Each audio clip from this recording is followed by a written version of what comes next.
Hello दोस्तों, एक chemistry का 8वां चैप्टर है गैसों के सामान्य गुण, प्रॉपर्टीज ऑफ गैसेस।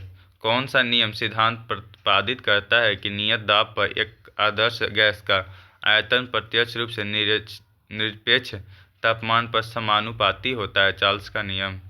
1662 में प्रतिपादित निम्नलिखित में से कौन से नियम से यह निष्कर्ष निकाला गया था कि दाब और आयतन के गुणनफल लगभग होता है, स्थिर होता है? बॉयल का नियम।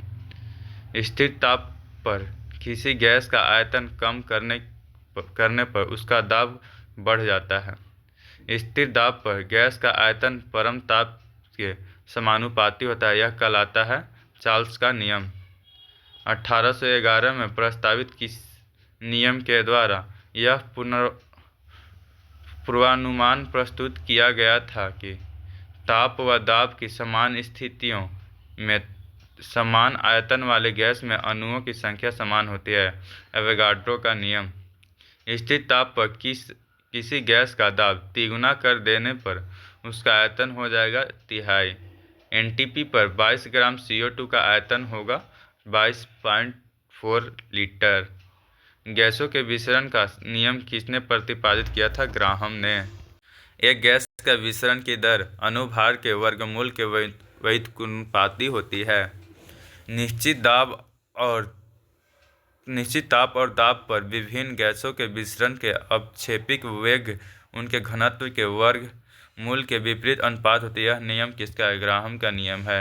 गैसों का विसरण दरों और उनके घनत्व में कौन सा सही संबंध है? R1/R2 = d2/d1। वायु से हल्की गैस है अमोनिया। वास्तविक गैस किन परिस्थितियों में आदर्श गैस का व्यवहार करता है? निम्न दाब एवं उच्च ताप पे। किसी कमरे में एक कोने में इत्र की खुली शीशी रख देने से उसकी खुशबू कमरे में सभी भागों में फैल जाती है। ऐसा किस कारण से होता है? विसरण के कारण से होता है।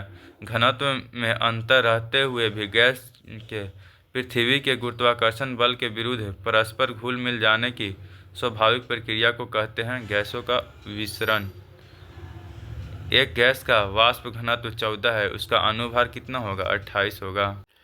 किसी गैस का अनुभार उसके वाष्प घनत्व का कितना होता है? दुगुना होता है। गैसों के विसरण नियम का उपयोग होता है समस्थानिक को अलग करने में, गैसों के वाष्प घनत्व का निर्धारण करने में, गैसों के मिश्रण को अलग करने में, यानी इन सभी में। CO2 के विसरण की गति हवा की अपेक्षा कम होती है क्योंकि यह हवा से भारी होती है। गैसों के विसरण हेतु आवश्यक शर्त है कि उनके बीच रासायनिक प्रतिक्रिया संभव न हो।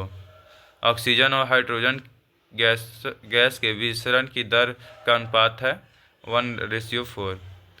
ताप एवं दबाव की समान अवस्थाओं में विभिन्न गैसों के समान आयतन की किसकी संख्या समान होती है? अणु की। गैसीय समीकरण PV = nRT में R सूचित करता है एक मोल गैस को। निम्नलिखित में से कौन सा नियम गैसों के संबंधित नहीं है? फैराडे का नियम। गै-लुसाक द्वारा ले-लुसाक का गैसीय आयतन का नियम किस वर्ष दिया गया था? 1808 में। आदर्श गैस की ऊर्जा निर्भर करती है मोल की संख्या पर। सभी गैस शून्य आयतन प्राप्त करता है तब जब तापक्रम -273 डिग्री सेल्सियस होता है। परम ताप का मान होता है -273 डिग्री सेल्सियस। परम शून्य ताप एब्सोल्यूट जीरो टेम्परेचर है सैद्धांतिक रूप से न्यूनतम संभव तापमान।